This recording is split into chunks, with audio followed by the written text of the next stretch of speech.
இந்தியாவில் இருக்கக்கூடிய top 2 most popular health insurance plans தான் இந்த வீடியோவில் கம்பேர் பண்ண முடியும். எஸ்டிஎஃப்சி ஏர்கோலேருந்து வரக்கூடிய ஆப்டிமா செக்யூரியும் நிவா பூப்பால இருக்கக்கூடிய ரீஅஷூர் 2.0 தான் கம்பேர் பண்ணும். ஹெல்த் இன்சூரன்ஸ் வாங்கணும்னு ரிசர்ச் பண்ணிட்டு இருந்தீங்கன்னா எஸ்டிஎஃப்சி ஏர்கோல பிரீமியம் அதிகமாக இருக்கும்ன்றதை எல்லாருமே தெரிஞ்ச விஷயம் தான். இப்போ நிவா பூப்பால எக்கச்சக்கமான ஃபீச்சர்ஸ் இருக்கும், பிரீமியமும் குறைவா இருக்கும். இந்த வீடியோல நம்ம கட்டுற பணத்துக்கு எதுல இருந்து பெட்டரான வேல்யூ கிடைக்கும்ன்றத டீடைல்டா டேட்டாவோட பார்ப்போம். வணக்கம், என் பேர் பூசன். இந்த சேனல் ஃபினான்ஸ் பூசன். டைரக்டா டேட்டால இருந்தே ஆரம்பிப்போம். இப்போ ஒரு ஹெல்த் இன்சூரன்ஸ் வாங்க போறோம்னா நம்ம பார்க்க வேண்டிய ரொம்ப முக்கியமான விஷயம் அந்த கம்பெனியோட கிரெடிபிலிட்டி. அதாவது அந்த கம்பெனி மேல நம்மளுக்கு நம்பிக்கைத்தனம் இருக்கான்றது தான் ரொம்ப முக்கியம். இந்த ஃபேக்டர்ஸ்ல எது பெட்டரா இருக்குன்றத பார்ப்போம். முதல்ல எஸ்டிஎஃப்சி ஏர்கோ எடுத்தோம்னா அதோட கிளைம் செட்டில்மெண்ட் ரேஷியோ 97% இருக்கு. அதாவது ஒரு கம்பெனிக்கு 100 கிளைம்ஸ் வருதுன்னா அதுல எத்தனை அவங்க செட்டில் பண்றாங்கன்றதா இந்த நம்பர். இந்த கேஸ்ல 100 கிளைம் வருதுன்னா 97 கிளைம் அவங்க செட்டில் பண்ணிருக்காங்கன்னு அர்த்தம். இது ஓரளவுக்கு அதிகமான நம்பர் தான். இதுக்கு அடுத்தது இன்கர்ட் கிளைம் ரேஷியோன்னு சொல்லுவாங்க. அதாவது நம்ம கட்டக்கூடிய பிரீமியம் தொகையெல்லாம் எடுத்துக்கோங்க. அந்த தொகையில எவ்வளவு அமௌண்ட்டை கவரேஜ்க்காக இந்த கம்பெனி செலவு பண்றாங்கன்றது.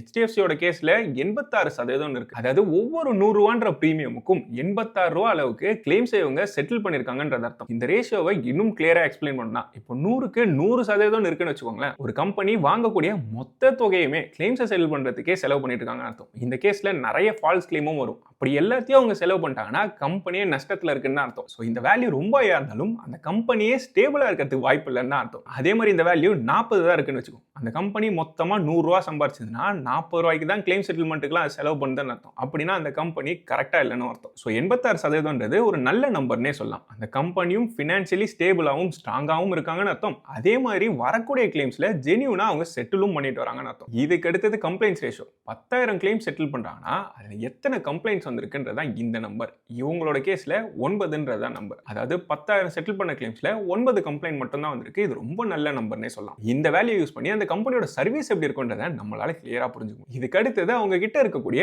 நெட்வொர்க் ஹாஸ்பிட்டல்ஸ், அதாவது டைரக்டா போயிட்டு கேஷ்லெஸ்ஸா இவங்களோட கிளைம் ரைஸ் பண்றதுக்கு இருக்கக்கூடிய ஹாஸ்பிட்டல் கவுண்ட்டை பார்க்குறோம். இந்த கேஸ்ல 13,000 இருக்கு. இதே மாதிரியான நம்பர்ஸை நிவா பூப்பாக்கு இப்போ கம்பேர் பண்ணி பார்ப்போம். இவங்களோட கிளைம் செட்டில்மெண்ட் ரேஷியோவும் 90%க்கும் மேல தான் இருக்கு. இந்த கேஸ்ல 92 வரைக்கும் இருக்கு. நல்ல நம்பர்னே சொல்லலாம். ஆனா எஸ்டிஎஃப்சி ஏர்கோ கூட பார்க்கும்போது குறைவான வேல்யூ. அடுத்து இன்கர்ட் கிளைம் ரேஷியோ 58% இருக்கு. இதை குறைவான வேல்யூனே சொல்லலாம். இதை பார்த்தா நம்மளுக்கு கிளியரா தெரியுற விஷயம் என்னன்னா அந்த கம்பெனி அவங்களோட ப்ராஃபிட்டபிலிட்டியை தான் ப்ரையாரிட்டைஸ் பண்றாங்கன்றது இந்த வேல்யூ நம்மளுக்கு இண்டிகேட் பண்ணுது. அடுத்து கம்ப்ளைண்ட்ஸ் ரேஷியோ பார்த்தோம்னா 10,000 கிளைம்ஸ்ல 43 கம்ப்ளைண்ட்ஸ் வந்திருக்கு. இதை எஸ்டிஎஃப்சி கூட கம்பேர் பண்ணா கிட்டத்தட்ட 5 மடங்குன்னு சொல்லலாம். இவங்க கூட டை அப் பண்ணிருக்க நெட்வொர்க் ஹாஸ்பிட்டல்ஸும் 10,000க்கும் மேல இருக்கு. இந்த கேஸ்லயுமே எஸ்டிஎஃப்சி ஏர்கோ தான் கிளியரா வின் ஆயிருக்கு. ஸோ எல்லா டேட்டா படி பார்த்தாலும் எஸ்டிஎஃப்சி ஏர்கோ தான் சர்வீஸ் குவாலிட்டியில கிளியரா வின்னர்னு சொல்லலாம். நிவா பூப்பாவோட மத்த மெட்ரிக்ஸ் கூட நல்லா இருக்குன்னு சொல்லலாம். இங்க இருக்கக்கூடிய பெரிய கன்சர்னே இந்த கம்ப்ளைண்ட் ரேஷியோன்னு சொல்லலாம். அதுவும் ஹெல்த் இன்சூரன்ஸ் எடுக்கிறோம்னா ஹாஸ்பிட்டல்ல அர்ஜென்ட்டா ஏதோ ஒரு சிச்சுவேஷன்ல இருக்கும்போது அது ஒர்க் ஆகல, அதுக்கு கம்ப்ளைண்ட் பண்ணணும்னு இருந்தோம்னா நம்மளுக்கு நல்ல பிளசன்ட் எக்ஸ்பீரியன்ஸா இருக்காது. அதே மாதிரி இந்த நம்பர்ஸ் மெட்ரிக்ஸ் எல்லாம் ஓரளவுக்கு கிளியரா புரியுது. ஆனா ஹெல்த் இன்சூரன்ஸ் வாங்கணும்னா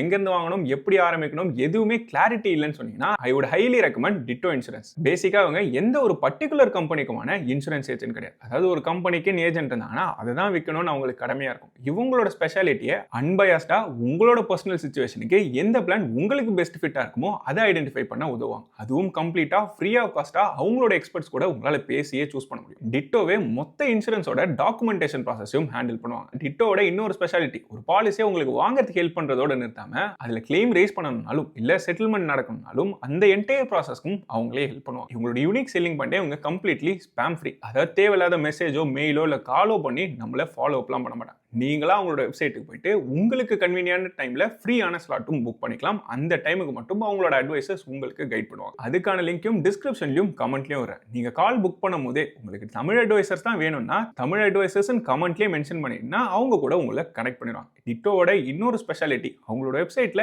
இன்டெப்தா இந்த நம்பர்ஸும் பாலிசியை வாங்குறதுக்கு முன்னாடி பார்க்க வேண்டிய செக்லிஸ்டும் எல்லாத்தையுமே கொடுத்துருப்பாங்க. அந்த ரிசர்ச்சும் செக் பண்ணி பாருங்க. லிங்க் டிஸ்கிரிப்ஷன்ல இருக்கு. அடுத்து டைரக்டா ஒரு இன்சூரன்ஸ்லயே நமக்கு ரொம்ப முக்கியமான விஷயமான நம்ம கையில இருந்து எவ்வளவு செலவாகுன்ற பிரீமியம் தொகைக்கு வந்துரும். இந்த ரெண்டு பிளானுக்கும் பிரீமியம் எவ்வளவு இருக்குன்றத ரியல் டேட்டாவோட கம்பேர் பண்ணுவோம். இப்போ எக்ஸாம்பிளுக்கு 10 லட்சம் கவரேஜ்ன்ற மாதிரி எடுத்துப்போம். சென்னை மாதிரி இருக்கக்கூடிய சிட்டில இருக்கவங்களுக்கு என்ன கவரேஜ் வரும்னு பார்ப்போம். முதல் கேஸ்ல 25 வயசுல இருக்க நபருக்கு என்ன கவரேஜ் வரும்னு பார்ப்போம். எஸ்டிஎஃப்சி ஏர்கோல வருஷத்துக்கு கிட்டத்தட்ட 11,000 ரூபாய் கட்டுற மாதிரி இருக்கும். இதே நிவா பூப்பால அப்ராக்சிமேட்லி 9,000 ரூபாய் கட்டுற மாதிரி இருக்கும். இந்த வித்தியாசம் கிட்டத்தட்ட 25% வித்தியாசமா இருக்கு. எஸ்டிஎஃப்சி ஏர்கோ காஸ்ட்லியா இருக்கு. இதே மாதிரி 35 வயசுல இருக்க நபரோட டேட்டாவையும் நீங்க பார்க்க முடியும். எஸ்டிஎஃப்சி ஏர்கோல 18,400 கட்டுற மாதிரி இருக்கும். நிவா பூபால 15,000க்கும் குறைவா கட்டுற மாதிரி இருக்கும். இங்கேயும் கிட்டத்தட்ட 25% டிஃபரன்ஸ். அடுத்து ஒரு சீனியர் சிட்டிசனுக்கான கேஸ் எடுத்துப்போம். 65 வயசுக்கு மேல இருக்கவங்களுக்கு ரெண்டு பாலிசியிலும் என்ன பிரீமியம் வருதுன்ற பாக்குறோம். இந்த கேஸ்ல கிட்டத்தட்ட 36% பிரீமியம் டிஃபரன்ஸ் இருக்கு. மூணு கேஸ்லயுமே HDFC ERGO கண்டிப்பா காஸ்ட்லியா இருக்குன்றது நமக்கு கிளியரா தெரியுது. இப்போ இந்த அளவுக்கு அதிகமான பிரீமியம் கொடுத்து இதை வாங்குறது ஒர்த் தானன்றத ஃபீச்சர்ஸ் வச்சு புரிஞ்சுப்போம். ரெண்டு பிளான்லயும் இருக்க காமனான ஃபீச்சர்ஸ் சொன்னா ரூம் ரெண்ட்டுக்கு எந்த லிமிட்டும் கிடையாது. இது ரெண்டுலயுமே இது காமனா இருக்கு. அதே மாதிரி கோபேமெண்ட் கிளாஸும் சரி, இல்ல டிசீஸ் வைஸ் சப்ளிமெண்ட்டுக்கும் எந்த சப்ளிமெண்ட்டும் கிடையாது. கோபேமெண்ட்டும் நம்ம பண்ணணும்ன்ற அவசியம் இல்லை. நீங்க எந்த ஹெல்த் இன்சூரன்ஸ் பாலிசி எடுத்தாலும் இந்த மூணு ஃபீச்சரும் இருக்காம இருந்தா ரொம்பவே நல்லது. இந்த ரெண்டுலயுமே இந்த ஃபீச்சர்ஸ் இருக்கு. இப்போ தனித்தனியா ஒரு பாலிசியில் இருக்க ஸ்பெஷல் ஃபீச்சர்ஸ் பார்ப்போம். HDFC ERGOல இருக்கக்கூடிய யூனிக் அட்வான்டேஜ் சொல்லணும்னா பாலிசி வாங்கின முதல் நாள்ல இருந்தே 2x கவரேஜ் கிடைக்கும். அதாவது 10 லட்ச ரூபாய் கவரேஜோட ஒரு பாலிசி வாங்கியிருக்கோம்னா முதல் நாள்லயே நமக்கு இன்னொரு 10 லட்சத்தையும் எக்ஸ்ட்ரா அடிஷனல் கவரேஜ் மாதிரி கொடுப்பாங்க. அதே மாதிரி பில்ட் இன் ரெஸ்டோரேஷனும் உண்டு. அதுவும் 100% வரைக்கும் வரும். அதாவது நம்ம பாலிசியோட கவரேஜ் அந்த வருஷத்துக்கு முடிஞ்சிருச்சுன்னா பில்ட் இன்னாவே ஆட்டோமேட்டிக்கா மறுபடியும் அதே அளவு கவரேஜ் நமக்கு ரெஸ்டோர் பண்ணி கொடுப்பாங்க. அடுத்து நான் பேயபிள்ஸ் இல்ல கன்சியூமபிள்ஸ் சொல்லுவாங்க. இது டிஃபால்ட்டாவே கவர் ஆகும். இந்த கன்சியூமபிள்ஸ்ன்றது ஒரு ஹாஸ்பிட்டலைசேஷன் ஆகுறோம்னா சின்ன சின்ன விஷயங்கள் இருக்கும். கிளவுஸ், மாஸ்க் இல்ல PPE கிட், சிரிஞ்சுன்னு சொல்லிட்டு இந்த விஷயம் எல்லாம் மோஸ்ட் ஆஃப் த பாலிசிஸ்ல கவர் ஆகாது. இதுக்கு நம்ம கை காசு போடுற மாதிரி இருக்கும். ஆனால் இந்த HDFC ERGOல இது டிஃபால்ட்டாவே கவர் செய்யப்படும். இதுக்கு அடுத்து ஒரு பெட்டர் ஃபீச்சர் சொன்னா HDFC ERGOல ஏர் ஆம்புலன்ஸ்க்கு 5 லட்சம் வரைக்கும் கவரேஜ் கொடுப்பாங்க. அதாவது ஏதோ ஒரு கேஸ்ல நம்ம ஒரு சிட்டில இருந்து இன்னொரு சிட்டிக்கு ட்ரீட்மெண்ட்டுக்கு ட்ரான்ஸ்ஃபர் செய்யப்படணும், அதுவும் ஏர் ஆம்புலன்ஸ் மூலமா பண்ணணும்னா நிவா பூபால அந்த செலவை 2.5 லட்சத்துக்கு வரைக்கும் தான் கவர் பண்ணுவாங்க. இதே HDFC ERGOல இதுக்கு டபுளாவே கவர் பண்ணிருப்பாங்க. இப்போ நிவா பூபால இருக்கக்கூடிய யூனிக் ஃபீச்சர்ஸ் பார்ப்போம். இங்க மொத ஃபீச்சர்னு சொன்னா பூஸ்டர் பிளஸ் பெனிஃபிட்னு சொல்லுவாங்க. அதாவது உங்களோட இன்சூரன்ஸ்ல நீங்க அன்யூஸ்டா வச்சிருக்க தொகையை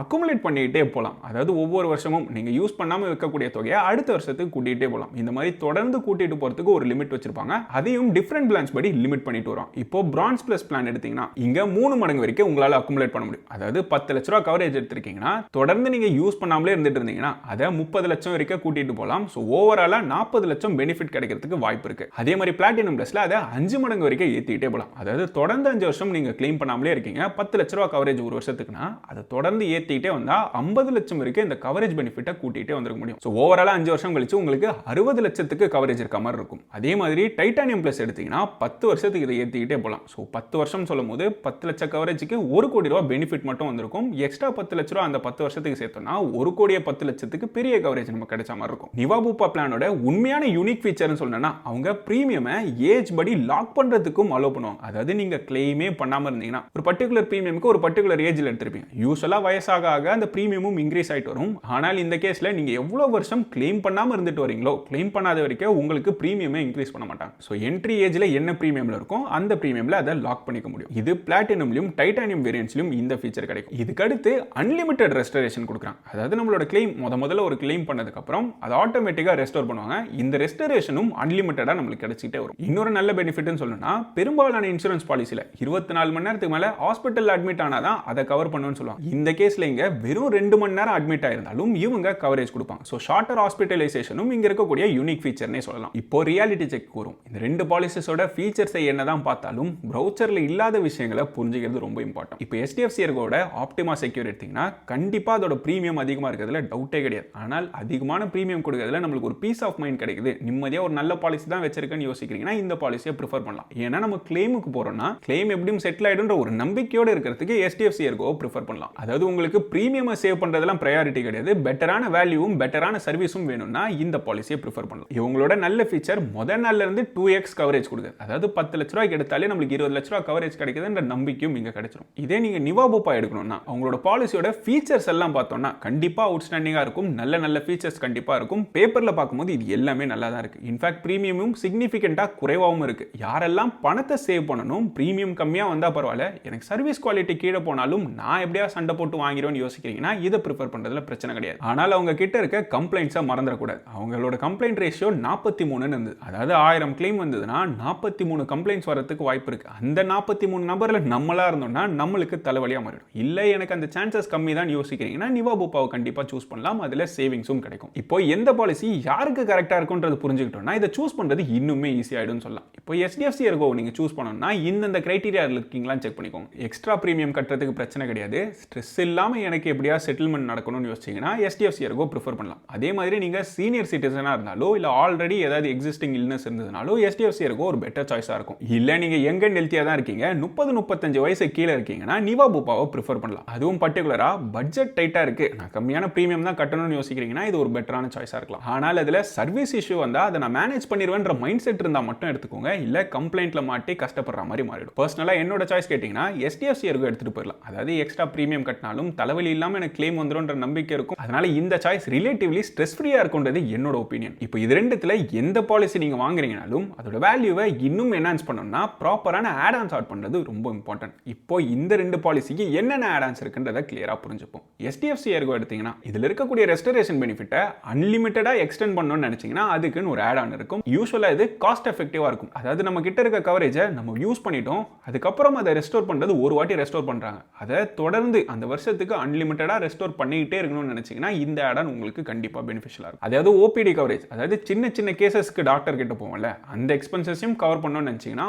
ஆப்டிமா வெல்பீயிங்னு சொல்லிட்டு ஒரு ஆட் ஆன் இருக்கும், இதையும் ஆட் பண்ணிக்கலாம். அதே மாதிரி பாலிசி எடுக்கிறவங்களுக்கு ப்ரீ எக்ஸிஸ்டிங் டிசீசஸா இந்த ABCDன்னு சொல்லுவாங்க, asthma, blood pressure, cholesterol, diabetes, இது நாலுத்துல எது இருந்தாலும் அதுக்கான ஆட் ஆன் போட்டீங்கன்னா அதோட வெயிட்டிங் பீரியடை வெறும் 30 நாள்னு குறைச்சிருவாங்க. ஜென்ரலா ஒரு பாலிசி எடுக்கிறோம்னா ப்ரீ எக்ஸிஸ்டிங் இல்னஸ்க்குன்னு சொல்லிட்டு 2 வருஷம் இல்ல 3 வருஷம் வெயிட்டிங் பீரியட் போடுவாங்க. அதாவது அந்த பீரியட் வரைக்கும் உங்களுக்கு ஆல்ரெடி இருக்கக்கூடிய டிசீஸ்க்கு ஏதாவது கம்ப்ளைண்ட் வந்ததுன்னா அது எதையுமே கவர் பண்ண மாட்டேன்னு சொல்லுவாங்க. இந்த ப்ரீ எக்ஸிஸ்டிங் இல்னஸ்க்கான இந்த ஆட் ஆன் போட்டீங்கன்னா இதை 30 நாளா குறைக்கிறதுனால உங்களுக்கு அந்த பாலிசியோட பெனிஃபிட்டை மேக்ஸிமைஸ் பண்றதுக்கும் உதவியா இருக்கும். இப்போ நிவா பூபால நான் பேயபிள்ஸ், அதாவது கன்சியூமபிள்ஸ்க்கு நம்ம பே பண்ற மாதிரி இருக்கும். முன்னாடியே சொல்லியிருப்பேன், இந்த கிளவுஸ், PPE கிட், இந்த மாதிரி சின்ன சின்ன விஷயங்களுக்கு நம்ம கையில இருந்து போகும் மோஸ்ட் பாலிசிஸ்ல இதை அவாய்ட் பண்ணணும்னா அதுக்குன்னு தனியா ஒரு ஆட் ஆனும் வச்சிருக்காங்க. சேஃப்கார்ட் பிளஸ்ன்ற ஆட் ஆன் ஆட் பண்ணீங்கன்னா இது உங்களுக்கு கவர் ஆயிரும். இதுல ஆல்ரெடி இந்த ஃபீச்சர் டிஃபால்ட்டா இல்லாததுனால இந்த ஆட் ஆன் போடுறது ரொம்பவே இம்பார்ட்டன்ட்டா இருக்கும். அதே மாதிரி 20% நீங்க கோபே பண்ணீங்கன்னா உங்களுக்கு 15% பிரீமியம் கம்மி பண்ணி கொடுக்குறேன்னு சொல்லுவாங்க, அதை மட்டும் அவாய்ட் பண்ணிடுங்க. ஏன்னா இந்த மாதிரியான கோபேமெண்ட் சிச்சுவேஷன்ல நம்ம மாட்டணும்னா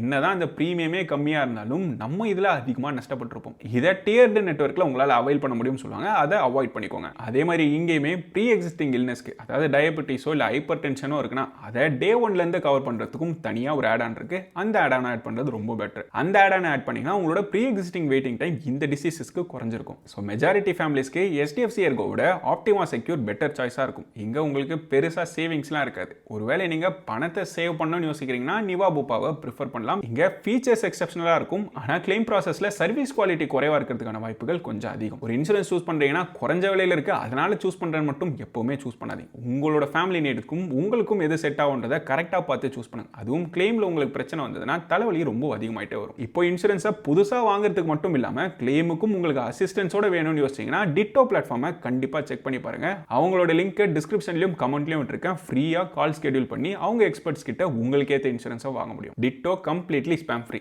இப்போ இந்த ரெண்டு பாலிசி மட்டும் இல்லாம இருக்கக்கூடிய டாப் 5 பாலிசிஸ் பத்தி எல்லாத்தையும் தெரிஞ்சுக்கணும்னு நினைக்கிறீங்க, அடுத்து இந்த வீடியோ செக் பண்ணி பாருங்க. இது வரைக்கும் இந்த வீடியோல பார்த்த இன்ஃபர்மேஷன் உங்களுக்கு யூஸ்ஃபுல்லாவோ இல்ல புதுசாக இருக்குன்னு தோணுச்சுன்னா இந்த வீடியோவை லைக் பண்ணுங்க. இந்த சேனலுக்கு இது வரைக்கும் சப்ஸ்கிரைப் பண்ணா சப்ஸ்கிரைப் பண்ணிட்டு அந்த பெல் ஐகானை கிளிக் பண்ணி ஆல் அண்ட் செலக்ட் பண்ணினா இந்த சேனல்ல போடுற புது வீடியோஸோட நோட்டிஃபிகேஷன் உடனே வந்து சேரும். நன்றி மக்களே.